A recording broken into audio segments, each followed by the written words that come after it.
Boa noite a todos, sejam todos bem-vindos. Então hoje nós vamos aprender um pouquinho, bem resumidinho, sobre o nosso Espiritismo, da onde surgiu, como foi que veio, mas antes vamos fazer nossa oração. Eu convido todos para que nós possamos fechar os nossos olhos, se assim quisermos, e elevar a Deus e a Jesus nosso pensamento de gratidão. Gratidão pela vida, pela família que temos, o trabalho que nós exercitamos no nosso dia a dia, pela saúde do nosso corpo, o alimento de nossa mesa, o lar que habitamos. Muito obrigada, Senhor. Obrigada pelas possibilidades que temos de aprender e de nos melhorar como seres humanos, como espíritos encarnados. Pedimos a presença dos benfeitores amigos entre nós, nos trazendo energias de paz e de luz. E então abrimos a atividade da noite, agradecendo e pedindo que Jesus esteja conosco, hoje e sempre, que assim seja. Então, o advento do Espiritismo. O advento quer dizer a ascensão, né? Como ele veio. Então nós temos o Kardec à frente deste advento. E para nós iniciar então a entender esse assunto, é melhor nós retrocedermos um pouquinho e lembrarmos lá de trás das revelações que foram através do século surgindo até chegar ao Espiritismo. Então nós temos o Moisés como a primeira revelação. O primeiro profeta, aquele que trouxe um pouco de organização e de, digamos, justiça ao mundo, né? Quando ele instituiu a lei de Talião, ele não instituiu a lei do perdão, mas ele colocou ordem na coisa, né? Então, se você matou o filho do vizinho, o vizinho pode vir e matar o teu filho, não devastar a tua família, né? E ele trouxe, então, aqueles mandamentos e toda a lei de Moisés que está no Velho Testamento. A segunda revelação, então, aprimora a primeira, que é Jesus Cristo, né? Nosso modelo e guia da nossa humanidade. O ser mais instruído e bondoso e perfeito que Deus nos ofereceu como modelo, né? Jesus Cristo trouxe, então, a lei do perdão. Ele disse, olha, se mataram o teu filho, perdoa o inimigo, né? Não te vinga, porque a vingança só traz o sofrimento.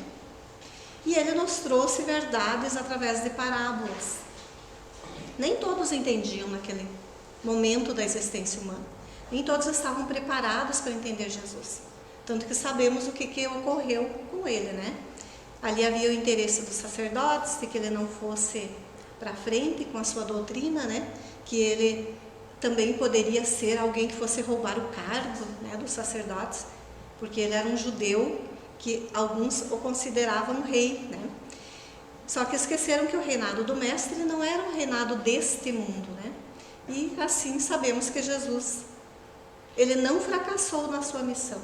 Ele trouxe a ideia e implantou a ideia. Mas o Espiritismo, como terceira revelação, veio retomar as ideias que Jesus tinha trazido há 2000 anos, quase 2000 anos, né, quando surgiu o Espiritismo, e explicar as parábolas que Jesus trouxe para que todos nós possamos entender e complementar algumas coisas que Jesus não poderia falar abertamente naquela época, porque vamos nos colocar nós lá mais ignorantes, né, mais ainda incrédulos, né, nós não podíamos entender naquela época. Então assim veio o Espiritismo, nos trazer as verdades que Jesus trouxe de maneira simples, complementando as ideias que a gente necessita para ser um ser humano melhor. Quem não conhece esta passagem, né? Se me amais, guardai os meus mandamentos, e eu rogarei a meu Pai, e ele vos enviará outro Consolador, a fim de que fique eternamente convosco. O Espírito de verdade, que o mundo não pode receber. Ele não podia receber, o mundo não podia receber naquele momento, porque não o vê e absolutamente não o conhece. Mas, quanto a vós, conhecê-lo-eis, porque ficará convosco e estará em vós. Porém, o Consolador, que é o Santo Espírito, que meu Pai enviará em meu nome, vos ensinará todas as coisas e vos fará recordar tudo o que eu vos tenho dito. Cristo disse isto. Ele disse, está lá em João, versículos 14, capítulo 15, versículos 17 e 26. Palavras de Jesus. Então ele nos prometeu que no momento oportuno, quando a humanidade estivesse já em condições de compreender, ele enviaria este Consolador, o Consolador prometido, a gente diz, que é nosso Espiritismo. Mais tarde, mais adiante, nós vamos entender por que ele se chama Consolador. Então, como é que surgiu esse Espiritismo aí? Então, em 1848, mais ou menos neste ano, no vilarejo de Hydesville, na casa de uma família protestante, começaram a ser ouvidos alguns barulhos, pancadas, ruídos, e esse casal que morava lá tinha filhas, tinha a Margaret e a Catherine. Eram duas adolescentes, meninas ainda, crianças. A mais nova era ainda uma criança. E elas então, primeiramente, óbvio, se assustaram, perceberam que era algo inusitado, não era algo comum. Então, primeiro, tiveram medo. Mas com o passar do tempo, aquilo foi ficando muito frequente. Todas as noites o casal e os filhos deitavam para dormir, eram aquelas pancadas. E então, de brincadeira, um certo dia elas começaram a tentar se comunicar com estas pancadas, com estes barulhos, E perceberam que o barulho não só respondia às questões, mas também disse quem era. Então eles faziam perguntas para este espírito, digamos que elas fizessem o seguinte acordo: uma pancada sim, duas pancadas não, e elas iam fazendo perguntas e ele ia respondendo. Então, na verdade, era o espírito de um mascate, de um vendedor ambulante, que hoje nós temos poucos por aí, mas na época era comum. Eles saíam, então, compravam muitas coisas, tecidos, alimentos, panelas, utensílios domésticos, e iam para o interior vender, Eu, no meu tempo, eu lembro que existia gente que fazia isso ainda. Nem vou dizer quanto tempo atrás, mas existia porque eu morava no interior. Hoje não sei se tem ainda isso, mas naquela época era da forma que as famílias se abasteciam, de roupas, de calçados, enfim. E esse mascate, então, ele foi vender para essa família, pernoitou lá, e o inquilino, o morador lá, não sei se ele era inquilino ou era dono dessa casa, ele roubou todo o dinheiro, ficou com a mercadoria e matou o mascate, enterrando ele, deixando ele sepultado num porão. Ele fez uma outra parede e sepultou ali o mascate. Tem essa história bem contadinha nas obras espíritas. Então, na época, as irmãs Fox ficaram famosas, E em 31 de março, esses ruídos diferentes, insólitos, surgiram de maneira mais ostensiva. Quer dizer, não era só para as irmãs que eles se apresentavam. Se alguém fosse na casa, eles estavam ali, se apresentando.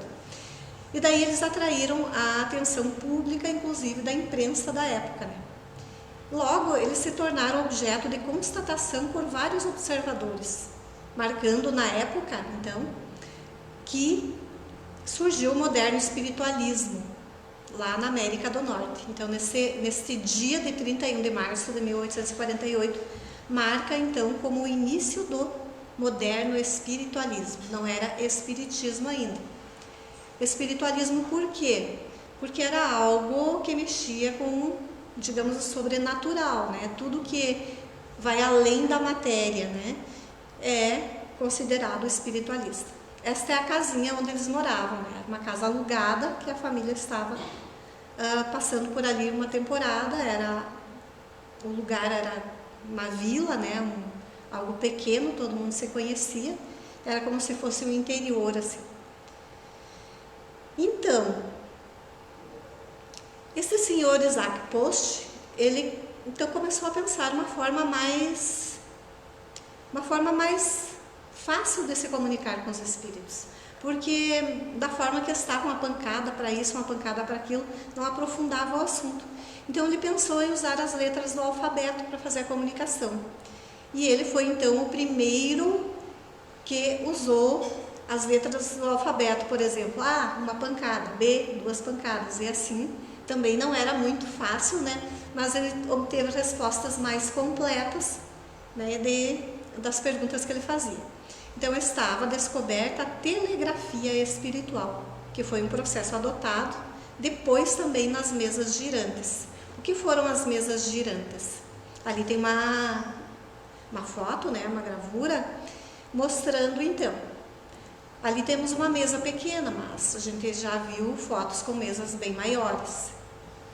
Então as mesas girantes eram o quê? Elas se levantavam sobre um pé, sobre o outro, elas se moviam, elas ficavam no ar, elas então intrigavam a população da época, né? Especialmente aqueles que depois de um jantar, depois de um sarau, usava isso aqui como uma diversão nas casas das pessoas mais abastadas da época, né? E foi assim então que o Kardec foi avisado que existia então mesas que falavam, que se comunicavam. No início ele não deu muita importância, achou que era uma perda de tempo, que não tinha fundamento aquilo ali, porque sendo ele um pesquisador, uma pessoa que fazia suas pesquisas, ele era um cientista, né? Ele era um cara muito instruído, ele pensou, ele não perderia tempo com isso, né? Mas os amigos que estavam participando disso lhe traziam notícias disso, né? Dos acontecimentos. E tanto foi que Kardec então se interessou para pesquisar os fenômenos, né? Porque ele dizia que mesa não tem cérebro, então logo não pensa, não pensando, não fala, né? Que é uma constatação, claro, lógica. Então surgiu Kardec, ele nasceu no dia 3 de outubro de 1804. Ele é de Lyon, França. Nasceu como Hippolyte Léon Denisard Rivail. E ele então veio com a grande missão de trazer a lume, trazer o Espiritismo, né, o Consolador prometido por Jesus, na forma da doutrina espírita para nós. O pseudônimo de Allan Kardec, então a gente vê na história que ele vem de uma antiga existência sua entre os druidas. Ele teria vivido então entre os celtas, no tempo do Júlio César, na conquista da Gália, e isto foi revelado para ele durante as pesquisas e esse intercâmbio espiritual durante a codificação. Por que ele adotou esse pseudônimo? Primeiro, porque ele era um professor. Ele seguia então os passos do Pestalozzi. Ele era um discípulo de Pestalozzi. Ele tinha estudado com Pestalozzi e depois ele trouxe o método para a França. Ele era fluente em diversos idiomas. Ele era foi autor de diversos livros didáticos sobre gramática francesa, né? Adepto de rigoroso método de investigação científica. Ele não aceitou de imediato os fenômenos, então, como nós já dissemos, mas ele estudou atentamente, observou, ele percebeu que uma força inteligente movia pelas mesas, né? E ele investigou a natureza dessa força, que se identificou, depois que ele começou a estabelecer o diálogo com os espíritos, né, que eram espírito dos homens que haviam morrido. Então, por que Kardec não colocou o nome dele lá no Livro dos Espíritos em toda a sua obra? Rivail, né? Por que não veio esse nome? Porque ele pensou que a doutrina espírita tinha que caminhar com as próprias pernas. Não porque ele era alguém respeitado e conhecido na França, que as pessoas devessem comprar o Livro dos Espíritos, né, que foi o primeiro a ser lançado. Ele gostaria então de que as pessoas se interessassem pelo conteúdo, porque os livros dele vendiam muito, ele era muito conhecido na França. Então ele queria tirar o seu personalismo da obra. Então a obra não pertence ao Hippolyte, né, pertence ao Allan Kardec, né, e aos espíritos, o Allan Kardec como codificador e os espíritos como autores realmente daquela obra, né? Então ele quis tirar o seu nome por causa disso, não foi porque ele sentiu medo ou porque ele teve algum outro sentimento, né? Inclusive ele foi aconselhado por este espírito que falou com ele, revelando que ele tinha tido este nome numa existência precedente e que ele poderia estar usando então. Na verdade, quando Hipólito foi Allan Kardec, ele já era alguém iniciado nesses mistérios, né, que não era qualquer um que era iniciado nos mistérios da vida e da morte. Ele já tinha certa cultura desde anteriormente. Então ele não foi uma pessoa que veio para cá sem o conhecimento. Ele já foi muito bem preparado, era alguém que tinha as condições reais de ser um pesquisador, de alguém que vem desarmado, né, sem preconceitos, para poder realmente entender o que está acontecendo. Então, o Rivaio fez centenas de perguntas aos espíritos. E essas perguntas, assim, não eram só com as médiuns francesas, vinham de outros países, inclusive, né, as respostas para ele. Então, elas eram oriundas de localidades diferentes, de países diferentes. E ele analisou as respostas, comparou umas com as outras. Ele percebeu que determinada pergunta feita na França, na Alemanha, em outros países, vinha com a mesma resposta. Está certo, assinado por um espírito, assinado por outro, né? Então, assim, ele foi compilando, como a gente diz, as perguntas e respostas para o Livro dos Espíritos, né?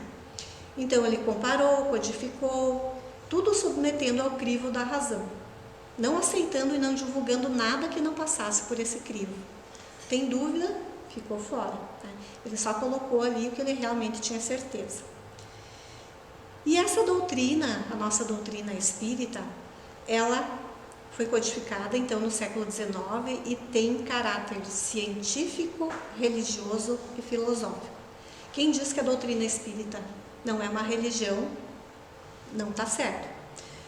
Ela não é uma religião instituída conforme as religiões que nós temos no mundo hoje, né? Porque não tem sacerdotes, não tem templos, não tem imagens, não tem os dogmas que as religiões normalmente têm. Mas ela tem o caráter religioso sim, que é o caráter moral que nós encontramos lá no Evangelho, que é o que nos guia na parte moral, né? E então, essa proposta do Espiritismo de aliar a ciência com a religião está expressa em uma das máximas de Kardec, na Gênese. Ele diz: caminhando de par com o progresso, o Espiritismo jamais será ultrapassado, porque se novas descobertas lhe demonstrem estar em erro acerca de um ponto qualquer, ele se modifica nesse ponto. Se uma verdade nova se revelar, ele a aceitará. Mas até hoje nós vimos somente a ciência comprovando aquilo que o Livro dos Espíritos já vem dizendo desde 1857. Né? Então Kardec falava com propriedade, ele não tinha dúvida acerca das verdades que ali estavam. Né? E a gente vai ver ainda muitas coisas, muitos fenômenos ainda para nós incompreensíveis, que estão lá na obra do André Luiz com o Chico Xavier.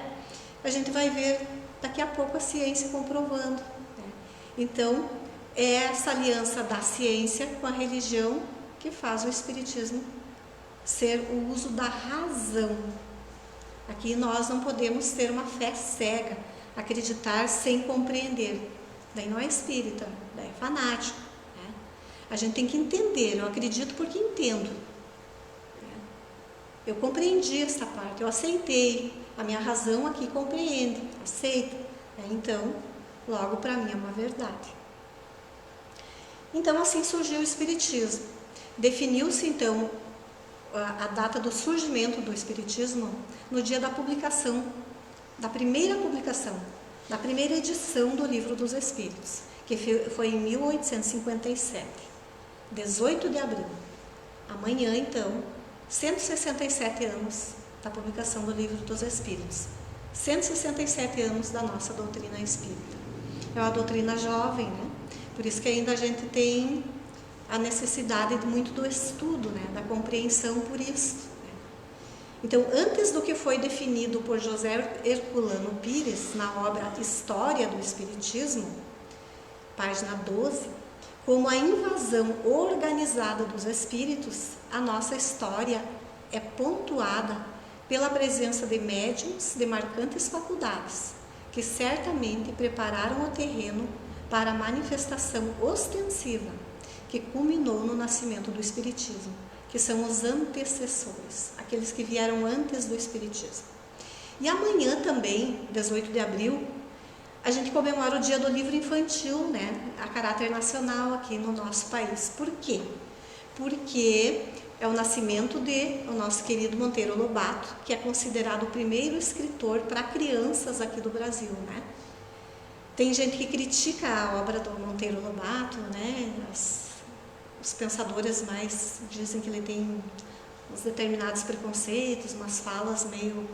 Mas a gente deve considerar o seguinte: o valor da obra também está no período em que ela foi escrita, né? E claro, para hoje muitas linguagens, tem o livro A Negrinha, né? É um livro de contos, A Negrinha, que é bem, se olhar no dia de hoje, ele é bem preconceituoso realmente, né? Mas vale a gente tirar o que serve para nós ali, né? E o que não serve a gente, né, ignora e não apresenta o que não serve ao público, né? Mas não tiramos o valor total do nosso escritor, né? Ele não é o meu mais amado escritor, mas eu gosto dele também.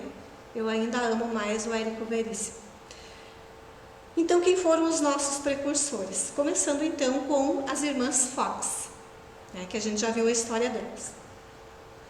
Em seguida, nós temos 4 precursores selecionados, mas claro que houveram outros, né? Esse Emanuel Swedenborg, ele é da Suécia, então, ele viveu de 1688 até 1772. Ele foi um engenheiro e ele era clarividente. Ali nós temos, ó, clarividente, ver e sentir sem o emprego dos sentidos físicos, estar de olhos fechados e estar enxergando, sentindo, né? Então, na época em que não existia vida após a morte, que não existia o mundo espiritual, para a maioria das pessoas, este Emanuel, né, que desencarnou em Londres, então ele viveu um tempo em Londres, ele levou então a certeza de que havia ou uma realidade paralela, ou um mundo, né, que nós de corpo não víamos. E ele então, digamos, descobriu o mundo espiritual para muitas pessoas. Depois tem o Edward Irving. Ele era escocês e, para complicar a vida dele, né, ele era pastor de uma igreja presbiteriana. Então ele foi um médium de inspiração. Ele fazia belos discursos iluminados, as pessoas iam na igreja dele, amavam as palestras dele, né, porque ele era inspirado pelos bons espíritos. E ele também era psicofônico, quer dizer, ele fazia também, ele trazia a voz dos espíritos, né, um espírito podia transmitir a sua mensagem através dele, né? E ele também exercia a mediunidade de voz direta, que é o quê?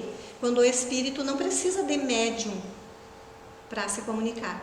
Ele precisa do médium, mas ele não utiliza o corpo do médium. Ele fala e a gente ouve a voz do próprio espírito, né? Ele não utiliza o aparelho fonador do médium. Que nós precisaríamos estudar um pouquinho mais da mediunidade para que a gente entenda esse fenômeno, mas é possível, hoje em dia, bem menos usado, né? Bem menos, acontece menos. O Andrew Jackson Davis, ele foi um profeta da nova revelação, diziam. Ele era também, esse aqui tinha mais tipos de mediunidade. Ele era clarividente. O que é clarividente, então? É o que nós já dissemos, ele enxergava além dos olhos. Clareaudiente, que é ouvir sons e vozes de esferas superiores, de espíritos, de outras dimensões, enfim, ouvir vozes, ele ouve, né? E as pessoas que estão ao seu redor não ouvem. Normalmente se utiliza para uma proposta do bem, né? Então ele ouvia certamente os bons espíritos. Ele era também um médium de cura e ele via o futuro, tá, das pessoas. e fazia também os diagnósticos e prognósticos médicos.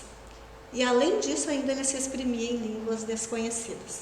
Então, esse Andrew era bem dotado de mediunidades diferenciadas, né?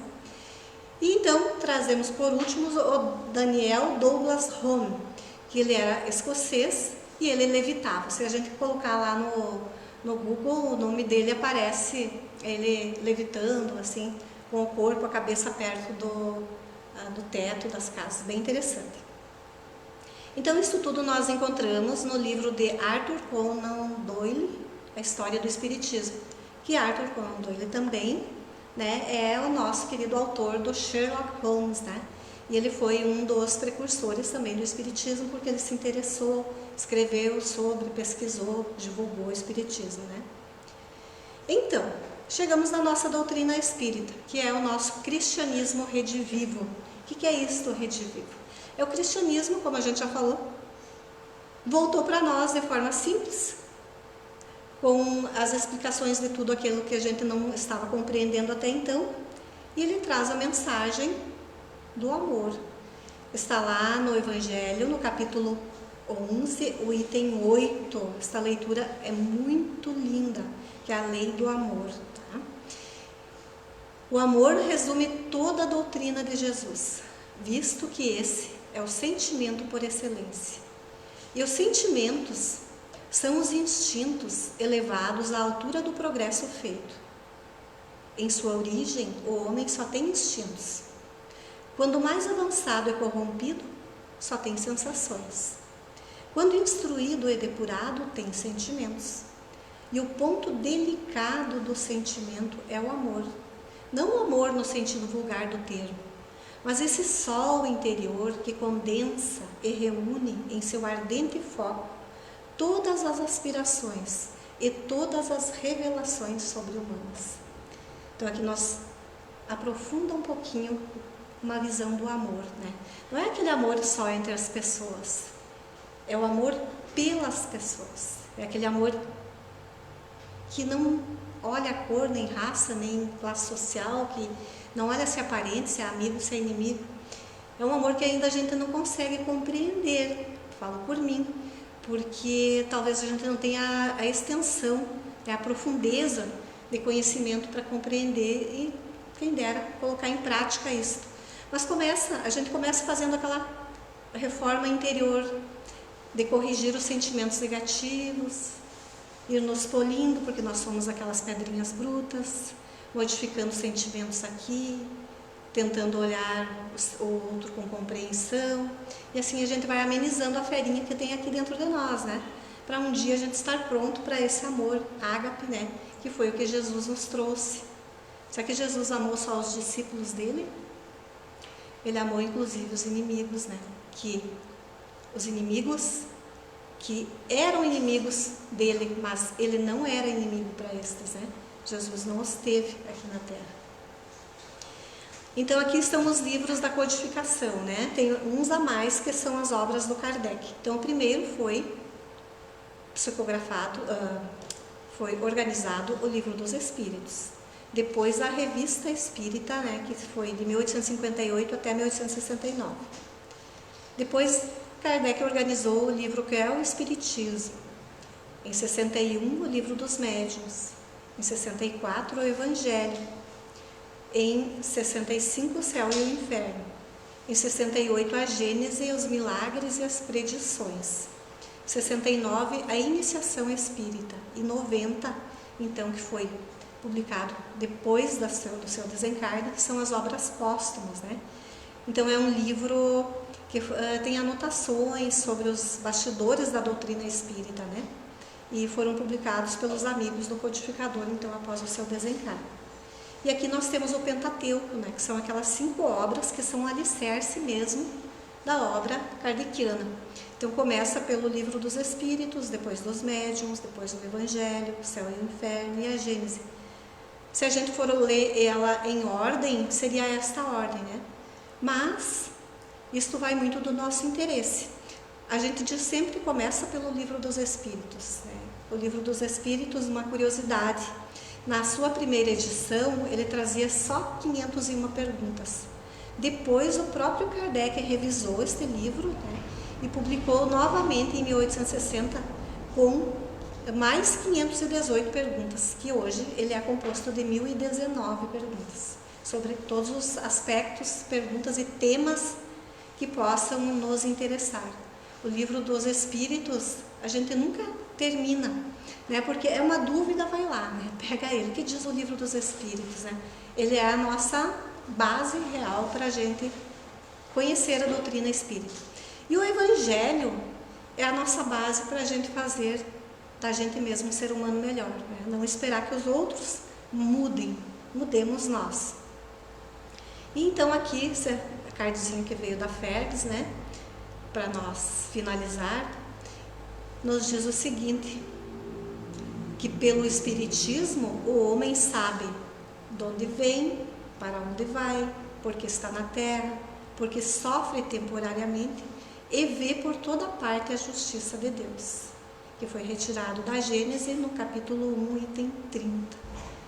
Então, já que hoje, né, é a véspera do dia 18, né, que é amanhã, que o nosso Espiritismo completa 167 anos, fica o convite para os estudos na nossa casa, né? Que todas as terças-feiras nós temos aí os grupos de estudo que a gente, em conjunto, vai aprendendo, vai debatendo, vai estudando, vai se trocando ideias, né? E compreendendo melhor a doutrina espírita, né? Que é o nosso foco de luz no nosso caminho. E convido a todos, então, para que nós façamos a nossa oração. Primeiramente agradecendo a Kardec, o nosso codificador. Sem esta doutrina, certamente, que muitos de nós erraríamos ainda mais. Então agradecemos a toda a equipe da codificação espírita, como também todos os irmãos abnegados, trabalhadores do plano espiritual, que nos sustentam, nossos protetores, protetores de nossas famílias, protetores da casa. Nós agradecemos e rogamos sempre as bênçãos de saúde e equilíbrio para todos nós. Pedimos que estas boas energias possam chegar até os nossos lares, envolvendo em paz aquele ambiente, e que nós possamos sair daqui melhorados, fortalecidos, resignados e mais contentes com a vida que Deus nos proporciona. Lembrando sempre, cada etapa é um aprendizado, experiências, porque somos espíritos imortais. E tudo que nós aprendemos, interiorizamos, fica na nossa bagagem espiritual, como melhoria para a nossa vida. Então, muito obrigada a toda esta equipe que nos assessora e rogamos que Jesus, nosso Mestre amoroso, permaneça conosco hoje e sempre. Que assim seja.